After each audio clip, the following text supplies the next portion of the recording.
вот это. Палочку длинную хочу. Она не только длинная, но и толстая.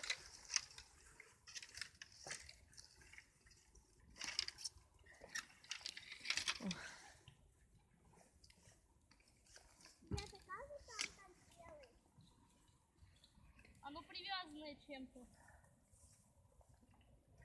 Спроси у того, кто строил. Зумишь, какой звук был? Да. А что он кинул?